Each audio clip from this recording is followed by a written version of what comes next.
भैया कोर्स पूरा पढ़ तो लिया लेकिन समझ नहीं आ रहा प्रैक्टिस कहाँ से करें। ओके भैया, वो मैंने अभी तक प्रिपरेशन स्टार्ट नहीं किया तो स्टार्ट कहाँ से करें, क्या पढ़ना सफिशिएंट होगा। Okay, test series, okay, past year discussion, okay past year, okay okay. So hello everyone, welcome to the channel Statistica Hub. तो पिछले एक महीने में मेरे को काफ़ी मैसेज, काफ़ी कॉल वगैरह आए कि भैया ऐसे ऐसे कैसे प्रिपेयर करना चाहिए अगर हमने अभी तक कुछ स्टार्ट नहीं किया है तो उसके लिए थोड़ा बेसिक सा है, एकदम एकदम बेसिक सा कंडीशन है। देखो आज की हमारी डेट कितनी है, 7 सितंबर। ओके, तो 7 सितंबर को देखते हैं और हम अगर लेके चलते हैं कि हमारे पास टाइम है 7 फेब तक। ओके, अक्टूबर, नवंबर, दिसंबर, जनवरी, फरवरी, हमारे पास कितना टाइम हो गया, 5 महीने। ठीक है, 5 महीने तुम्हें पढ़ना कितना है, जैम के सिलेबस के लिए। ओके, तो इस महीने में अगर हम एकदम बेसिक भी अपना देख के चलते हैं और अगले महीने से प्रॉपर फॉर्मेट को, एक स्केड्यूल को, फॉर्मेट को फॉलो करते हुए अगर हम पढ़ते हैं तो बहुत ज़्यादा टाइम है। ठीक है, पूरे कोर्स को एकदम तुम एकदम ही स्लो से पढ़ते हो कि कोई कोचिंग नहीं लेते हो, कोई कोर्स ज्वाइन नहीं करते हो, तो उसके बाद भी हमारे पास इनफ टाइम है कि तुम 1 से 1.5 महीने में प्रॉपरली अगर तमीज से बैठते हो तो 1.5 महीना सफिशिएंट होता है कि पूरी थ्योरी को कवर करना। ठीक है, सिर्फ थ्योरी, मैंने ये नहीं बोला कि प्रैक्टिस के साथ, सिर्फ हमारे पास थ्योरी को अगर हमें कंप्लीट करना है तो उसके लिए 1.5 महीना मोर देन सफिशिएंट है। क्योंकि जैम के सिलेबस में हमारे पास इतना ही सिलेबस है जो कि डिफाइन करके हमको दे रखा है। ऐसा नहीं है कि ये भी पढ़ो वो भी पढ़ो, या फिर ये भी नहीं है कि तुम बहुत सारा पढ़ो, नहीं, एक प्रॉपर तुमको कोर्स डिफाइन करके दे रखा है, एक सिलेबस दे रखा है, उसको फॉलो करो, that is enough to covering like 1.5 month. Okay, अब थोड़ा बात करते हैं कि हमें करना क्या है, या फिर काफी बच्चों ने जैसे रिप्लाई बैक किया था तो उसके ऊपर ये चीज है कि देखो सबसे पहले तुम्हें पूरा कोर्स पढ़ना है। अब उसके लिए बुक, तो बुक पे आ जाते हैं। बहुत बच्चों का होता है भैया ये वाली बुक कर लूँ, ये वाली कर लूँ, वो वाली कर लूँ, तो भाई क्यों कर लूँ, बहुत सारी बुक के करने से फायदा क्या होगा, हर एक में सेम कॉन्सेप्ट बार बार लिखा है, अलग तरीके से लिखा है, तो तुम थ्योरी को बार बार अलग अलग बुक से ना पढ़ के थ्योरी को किसी भी एक पर्टिकुलर बुक से पढ़ो कि सारा कॉन्सेप्ट समझ में आए। ठीक है, हर ऑथर की अगर मान लो मैं तुमको पढ़ा रहा हूँ तो जिस तरीके से मैं पढ़ा रहा हूँ, ठीक है, कोई और टीचर है वो दूसरे तरीके से पढ़ा रहा है, करिश्मा है वो किसी और तरीके से पढ़ा रही है, तो हम जितने भी लोग जो पढ़ाने वाले हैं उनका तरीका अलग हो सकता है, लेकिन हम जो कॉन्सेप्ट पढ़ा रहे हैं वो तो सेम है। ठीक है, अगर मैं बोलूँ expectation of some random variable, तो अगर मैं बोल रहा हूँ एक्सपेक्टेशन या करिश्मा बोल रही है तो हम दोनों का मीनिंग तो सेम है कि एक्सपेक्टेशन मीन टू से mean of the random variable. Okay, तो वो है कि अगर इसने कुछ तरीके से पढ़ाया, मैंने कुछ तरीके से, वो है सेम। अब हमारा क्या गोल होना चाहिए कि हाँ ये बंदा ऐसे पढ़ा रहा है या फिर इस बुक में ऐसे लिखा हुआ है, उससे तुम कितना ग्रैब कर पाते हो, that is your part. Okay, तो ये तो हो गया थ्योरी कहाँ से पढ़नी है, तो कोई भी एक बुक उठाओ, स्टैंडर्ड बुक उठाओ, वहां से पढ़ना स्टार्ट करो, इनफ। ओके, उसके बाद आता है प्रैक्टिस के लिए। तो प्रैक्टिस के लिए हमारे पास क्या होता है कि पास्ट ईयर के जितने भी पेपर है that are more than enough. ठीक है, एकदम एकदम परफेक्ट बात बोलूँ मैं, तो अगर तुम्हें कुछ भी ज्वाइन नहीं करना, ठीक है, मैं भी थोड़ी देर में अनाउंस करने वाला हूँ, लेकिन अगर तुम्हें कुछ भी ज्वाइन नहीं करना तो एकदम प्रॉपर तमीज से अगर तुम 2005 से लेके 2015 तक जितने भी जैम के पेपर थे उनको तमीज से बैठ के सोल्व करो। किस तरीके से सोल्व करो, सॉल्यूशन देख के सोल्व करो। मैं नहीं कह रहा कि एकदम प्रॉपर तुम उसको बंद करके कुछ ना देखो, बुक भी ना खोलो, कुछ ना देखो, नहीं, वो प्रैक्टिस मोड है तो वहां पे तुम कुछ भी यूज कर सकते हो, ओपन बुक रखो उसको। 2015 पे पहुंचे, यहाँ तक के सारे क्वेश्चन तुम सोल्व कर चुके हो, चाहे वो ऑब्जेक्टिव हो सब्जेक्टिव हो, सब कुछ हम कवर कर चुके हैं। इनके जस्ट बाद तुम्हें क्या करना है, 2016 से लेके 2023 के ये जितने भी पेपर हैं इनको अपनी टेस्ट सीरीज के फॉर्मेट पे अटेम्प्ट करो। ठीक है, अब इसको कैसे अटेम्प्ट करो, तो देखो अगर कोई तुमको बोलता है कि हम पोर्टल पे देते हैं, मैं भी थोड़ी देर में टेस्ट सीरीज अनाउंस करूंगा तो मैं भी बोलूंगा पोर्टल पे होगा, ये होगा, वो होगा। तो देखो एकदम फैक्चुअल बात बताता हूँ कि या तो हम पोर्टल से क्या क्या फैसिलिटी मिल रही है इसकी साइड भागें, या फिर सीरियसली प्रैक्टिस की साइड भागें। ठीक है, इसको थोड़ा सा बैकग्राउंड में चलते हैं, थोड़ा पीछे चलते हैं, 2-3 साल पीछे चलते हैं, जब हमारे पास टेक्नोलॉजी इतनी नहीं थी। पेपर तो उस टाइम पे भी कंप्यूटर बेस्ड था, तो क्या उस टाइम पे बच्चों की AIR 1 नहीं आ रही थी, आ रही थी। ठीक, तो ये सारी चीजें, जैसे कि मैं तुमको बोलूंगा थोड़ी देर में कि मेरे जो टेस्ट सीरीज है वो हमारे पोर्टल पे होगी, ठीक है, IIT के फॉर्मेट को फॉलो करेगी, तो वो सब सेकेंडरी चीजें होती हैं। हमारा जो प्राइमरी गोल होना चाहिए कि हमें प्रॉब्लम को तमीज से सोल्व करना आना चाहिए, हम उसको सोल्व करें, that is the main goal. ठीक है, सेकेंडरी चीजों के पीछे नहीं भागना चाहिए। ओके, सेकेंडरी चीजों के पीछे भागने के चक्कर में जो मेन एम है हम उसको कहीं पे मिस आउट कर देते हैं, ये मेरा मानना है, हो सकता है किसी और का कुछ और मानना हो। ओके, तो इस पे आते हैं, तो अगर तुम कुछ भी ज्वाइन नहीं करोगे पहले उस चीज के लिए कि 2016 से पेपर उठाओ, 2023 के पेपर प्रॉपर एग्जाम फॉर्मेट के तरीके से सोल्व करो, थोड़े से पैसे लगाओ, हर पेपर का प्रिंट आउट निकालो, ठीक है। एग्जाम तुम्हारा होता है 3 घंटे का, वो कंप्यूटर बेस है, तो यहाँ पे तुम 15 मिनट काट दो कि 3 घंटे ना बैठ के 2.45 आवर, ठीक है, 2 घंटे 45 मिनट, और पेपर फुल खत्म कर दो कि तुम्हारे पास 3 की जगह पे इतना टाइम होना चाहिए। अब देखो इतने मैच्योर तो होने चाहिए कि इतना मैनेजमेंट आना चाहिए, ठीक है। कल को तुम एमएससी भी करोगे, एमएससी नहीं भी करोगे, मान लो जॉब पे भी जा रहे हो, तो ऑब्वियसली तुमको चीज़ें मैनेज करनी आनी चाहिए। हर कोई तुमको कुछ बना के दे ये कोई ज़रूरी नहीं है, ठीक है। थोड़ी मैच्योर वाली बात है, ओके। अब इसके बाद चलते हैं कि हाँ अब टेस्ट सीरीज हो गया या फिर जो प्रैक्टिस हो गया वो हो गया, ठीक है। इसके बाद आते हैं कि भैया रिवीजन के लिए क्या करना चाहिए। तो जब भी तुम कुछ भी पढ़ो तो तुम्हारा गोल होना चाहिए कि जो भी हम पढ़ रहे हैं, जो भी चीज़ें हम कवरअप कर रहे हैं, उसकी शॉर्ट नोट्स हम बनाएं, ठीक है। क्योंकि एग्जाम के आखिरी वाले टाइम पे मान लो 1 हफ्ता तुम्हारे पास बचा है, 10 दिन बचा है, तो 10 दिन में तुम बुक तो नहीं उठाओगे, ठीक है। तो बुक नहीं उठाने के लिए हमें क्या करना है, ना ही तुम अपने पूरे नोट्स उठाओगे, ठीक है। एकदम प्रैक्टिकल बातें हैं, पूरे नोट्स उठाने का लॉजिक नहीं है, ठीक है। तो हमें क्या करना है, हर यूनिट को, मान लो तुमने उसकी कितनी भी प्रैक्टिस की है, तुमने 50-60 पेज भरे हैं किसी भी पर्टिकुलर चैप्टर पे, ट्राई करो कि उस सब चीज़ को, न्यूमेरिकल हो या कुछ भी हो, उसको 5 पेज में समराइज करने का, ठीक है। समराइज करो 5 पेज को, 5 पेज को रिवाइज करने के लिए तुमको 1 दिन। आईआईटी के कोर्स में कितना सिलेबस है, तो सिलेबस को अगर मैं डिस्कस करूं तो हमारे पास रफली 12 से 13 यूनिट है, ठीक है। 4 मैथ्स में होगी, linear algebra, differential calculus, integral calculus, उसके बाद हमारे पास रियल एनालिसिस, ओके, ये 4 हो गई है, ओके। इसके बाद स्टैट्स में आ जाओ, तो स्टैट्स में देखो मतलब आईआईटी ने सिलेबस प्री डिफाइन करके दे रखा है कि हाँ ये वाले यूनिट है, वो वाले यूनिट है, लेकिन मेरा अगर मानो तो वहाँ पे पूरा सोर्स किस तरीके से, जो भी कोर्स हमारे पास है वो सब एकदम इंटरलिंक्ड है, तो उसको हम सेपरेट नहीं कर सकते।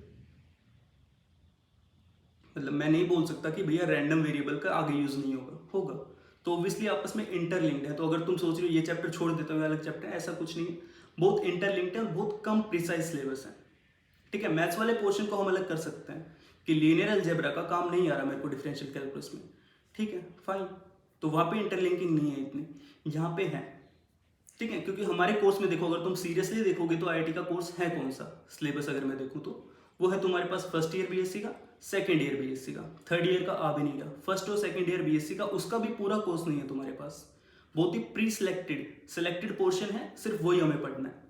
तो उसके लिए तुम कितना टाइम इन्वेस्ट करोगे या फिर कितना टाइम इन्वेस्ट करना चाहिए, ये मैं गाइड करूँ that is not a good option. तुम्हें खुद से फिगर आउट करना चाहिए कि हाँ हमारे पास अगर इतना कोर्स है तो हमें किस फॉर्मेट पे इसको फॉलो करना है, किस फॉर्मेट पे हम इसको कर सकते हैं, ओके। अब आते हैं रिवीजन पे। तो रिवीजन करते टाइम जो तुम चैप्टर्स पढ़ोगे उनको शॉर्ट नोट्स में तब्दील करो, और वो जो हमारे पास शॉर्ट नोट्स बने हैं उनको घोट के पी जाओ कि जो भी तुमने लिखा है वो तुम्हें ऑन टिप्स होना चाहिए। जो न्यूमेरिकल्स किए थे उनकी भी एक ट्रिक होती है कि कोई रैंडम न्यूमेरिकल था वो हमने किस तरीके से सोल्व किया था, तो अप्रोच जो होती है वो भी तुमको याद होनी चाहिए, ठीक है। इससे हेल्प मिलती है जब हम एग्जाम में सोल्व करने जाओगे, प्रैक्टिस करने जाओगे, कुछ भी करने जाओगे, तो उसका काफी बेनिफिट होता है। किस तरीके से कि क्वेश्चन को तो देखते ही तुम्हें समझ आ जाए कि हाँ ये अप्रोच लगेगी। ये हो गया सेल्फ स्टडी के लिए। अब हम क्या लेके आने वाले हैं तो थोड़ा उसके ऊपर बात कर लेते हैं, ओके। क्योंकि बहुत सारी टेस्ट सीरीज आ रही है, अलग अलग कोचिंग ये सब लेके आ रहे हैं, वो लेके आ रहे हैं, तो उसी के ऊपर हम भी कुछ टाइम से काम कर रहे थे। काफ़ी बच्चे हमको मेल वगैरह किए थे कि भैया ये चीज़, तो सबको कंबाइन करके वी आर स्टार्टिंग 2 थिंग्स। सबसे पहली चीज़ तो क्रैश कोर्स, ठीक है। बहुत सिंपल सा क्रैश कोर्स रहेगा, ये भी नहीं कि बहुत ही हाई फाई होगा, नथिंग, रिलैक्स, बहुत ही एकदम टू द पॉइंट कॉन्सेप्ट होगा। ये नहीं कि मैं तुमको बहुत ज़्यादा पढ़ा दूँ कि ये भी पढ़ा दूँ वो भी पढ़ा दूँ, नहीं, रिक्वायरमेंट ही नहीं है। तो जिसकी रिक्वायरमेंट नहीं है उसको हम अवॉइड करेंगे। हम क्या पढ़ेंगे, जो कोर्स हमको प्रॉपर डिफाइंड है, हर यूनिट का एक सार पढ़ेंगे। क्रैश कोर्स का मतलब यही था कि तुमने थोड़ा बहुत पहले पढ़ रखा है, उसको बस थोड़ा पॉलिश करना है, ओके। तो पूरा जितना भी कोर्स था उसको यूनिट वाइज हम पढ़ेंगे, ओके। हर यूनिट से पास्ट ईयर के कुछ प्रॉब्लम्स देख लेंगे, कुछ असाइनमेंट्स तुमको मिल जाएंगे जहाँ से तुम प्रैक्टिस कर सकते हो। ये हो गया crash course. Crash course start कब से हो रहा है, इसकी रफली डेट अभी तक शायद करिश्मा और मैं डिस्कस कर रहे हैं उसको कि कब से स्टार्ट करना है। एक्चुअली 2 डेट्स हमारे पास, या तो 1 अक्टूबर से स्टार्ट होगा या फिर 30 सितंबर से स्टार्ट होगा। उसकी एक्चुअल डेट 1 या 2 दिन में फाइनल हो जाएगी, क्योंकि उसको हम पोर्टल पे अपडेट कर रहे हैं अभी। तो एकदम मतलब बाकी सारे जो भी कोर्स हैं उन सबके साथ उसको फिलअप भी करना है कि जो रैंडम कोर्स हम लेके आते हैं, नया कोर्स लेके आते हैं, उसको कहाँ पे सेटअप करना है, तो उसको अभी हम देख रहे हैं फाइनलाइज करने के लिए। तो कोर्स की रफ एस्टिमेटेड डेट है हमारे पास 30 सितंबर या फिर 1 अक्टूबर। ओके, ये कोर्स रफली 1 महीने चलेगा, जिसमें तुम्हारी हर दिन ही क्लास होगी 2-2 घंटे की रफली। ठीक है, तो अगर मैं ऑन एन एवरेज देखूं तो तुम्हारे पास पूरा कोर्स कितने दिन में क्रैश कोर्स चलेगा, तो उसका रफ एस्टिमेट मैं लगा सकता हूं कि हमारे पास 50 आवर की रेगुलर क्लासेस होंगी, जिसमें कि हम पूरा कोर्स कवर करने वाले हैं। ठीक है, एकदम बेसिक सा कोर्स होगा, जिसमें कि तुम सब कुछ लेके जाओगे। ये नहीं कि बहुत सारा, एक चीज होती होगी, तुमने सुना होगा, quality matters than the quantity. तो हमारा उसी पे गोल है। मैं तुमको भर के बहुत कुछ नहीं दूंगा। जैसे कि अगर मैं मेडिकली, थोड़े टाइम पहले मैं मेडिकली इनफिट था, तो डॉक्टर मेरे को बोलता था कि बेटा तुमको बहुत खाना है। तो बहुत खाना है उसका मतलब ये था कि बेटा तुमको हाई प्रोटीन डाइट लेनी है, ये चीज़ हाई लेनी है। उसका मतलब ये नहीं था कि तू सुबह से शाम खाता रहे। ओके, तो क्वांटिटी इतनी इंपॉर्टेंट नहीं होती है, क्वालिटी इंपॉर्टेंट होती है। तो क्वालिटी पे हमारा फोकस रहेगा। तो क्वालिटी कंटेंट हम पढ़ाएंगे, क्वालिटी कंटेंट हम तुमको देंगे। जिस बच्चे ने बिल्कुल भी नहीं पढ़ा अभी तक, कि सोचा भी नहीं है कि IIT कैसे करना है, किस तरीके से हमको स्टार्ट करना है, भैया मैंने बस फॉर्म भर दिया था, ये वो बच्चा भी कोर्स ज्वाइन कर सकता है। अगर बिल्कुल नॉलेज नहीं है तो भी एकदम बेसिक से चलेंगे, एक एक चीज़ समझ आएगी, तो उसमें कोई दिक्कत नहीं है। ओके, अब ये तो हो गया क्रैश कोर्स। इसके बाद आगे वाली जो चीज़ है वो हमारे पास है टेस्ट सीरीज। टेस्ट सीरीज भी सब लेके आए हैं कि इतना कोर्स, ये कोर्स, वो कोर्स। ठीक है, तो मैं ये नहीं बोलूँगा कि बाकी सीरीज अच्छी नहीं है या अच्छी है, ये वो कोई कमेंट नहीं, कहीं पे भी आप टेस्ट सीरीज ले सकते हैं। लेकिन हमारी टेस्ट सीरीज में क्या होगा कि हमारे एकदम प्रॉपर फॉर्मेट पे चलेगा, और जो भी टेस्ट होगा हमारा उसका प्रॉपर डिस्कशन होगा। डिस्कशन मीन टू से कि मान लो कि मेरे पास जितना भी कोर्स हमने अभी तक जो डिज़ाइन किया है उसकी प्रॉपर डेट्स आएंगी, अभी कल या परसों में उसकी डेट्स वेबसाइट के ऊपर अपलोड होंगी कि कौन सी यूनिट का टेस्ट कब होगा। तो टेस्ट सीरीज में 2 फॉर्मेट होंगे, या तो स्टार्टिंग में होगा यूनिट वाइज, जो यूनिट वाइज टेस्ट चलेंगे वो तुम्हारे अक्टूबर में चलेंगे। अल्टरनेट डेज पे टेस्ट होंगे कि किसी दिन इस यूनिट का है, किसी दिन इस यूनिट का है, लेकिन वो रैंडम यूनिट नहीं होंगे, वो यूनिट होंगे जो हम क्रैश कोर्स में पढ़ा रहे होंगे। कि ऐसा नहीं हो कि तुम टेस्ट सीरीज पहले दे रहे हो, पेपर बाद में कर रहे हो, थ्योरी बाद में कर रहे हो, वो नहीं होगा। जो हम पढ़ा रहे होंगे उसी को टेस्ट सीरीज के अंदर लेके आ रहे होंगे। ठीक है, उसके लिए टेस्ट बन चुके हैं, उनको बस साइट पे अपलोड करना बाकी है, उनकी डेट वगैरह फाइनल करना बाकी है। ओके, तो पहले यूनिट वाइज होगा, तो यूनिट वाइज का एस्टिमेट हमारे पास जो खत्म हो जाएगा वो होगा अक्टूबर में। ठीक है, अक्टूबर में जैसे टेस्ट सीरीज ये वाली खत्म होती है यूनिट वाइज वाली, उसके जस्ट बाद हमारे फुल लेंथ पेपर आएंगे। ठीक है, तो टेस्ट सीरीज वाला जो सीन होगा तो स्टार्टिंग में है, जो यूनिट वाइज है उसमें जो डिस्कशन क्लास होगी वो कुछ ऐसे रहेगी कि स्टार्टिंग में मान लो तुम्हारे 2 यूनिट के टेस्ट हुए, कि प्रोबेबिलिटी, यूनिवेरिएट। तो ये 2 टेस्ट होने के बाद किसी एक दिन क्लास होगी, जो ऑनलाइन क्लास होगी, लाइव होगी, जिसमें हम असाइनमेंट को, जो भी टेस्ट होगा उसको डिस्कस करेंगे, उसकी प्रॉब्लम्स को सोल्व आउट करेंगे। तो इस तरीके से जो भी तुम्हारे पास टेस्ट सीरीज में प्रॉब्लम आएंगे वो तुमको सोल्व आउट होकर वहीं पे साथ के साथ मिलते जाएंगे, कि कोई भी दिक्कत होगी वो साथ के साथ सॉर्ट आउट करेंगे। ये नहीं कि पूरे टेस्ट खत्म होने के बाद एंड में करेंगे, नहीं, क्योंकि मैंने स्टार्टिंग में बोला यूनिट्स तुम्हारी इंटरलिंक्ड है। ओके, उसके बाद शायद अक्टूबर के एंड से या फिर नवंबर के स्टार्टिंग से तब हमारे फुल लेंथ पेपर आएंगे। तो पूरी सीरीज के अंदर बहुत ज़्यादा पेपर नहीं होंगे, obviously quality matter than quantity. Okay, तो वहाँ पे हमारे पास जो टेस्ट होंगे वो होंगे फुल लेंथ के 10 पेपर, सिर्फ 10 पेपर।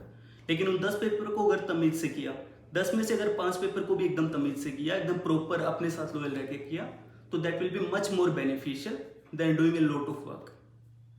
ओके, तो ये कुछ फॉर्मेट चलेगा जो अभी कोर्स वगैरह या फिर टेस्ट सीरीज जो चलेगी।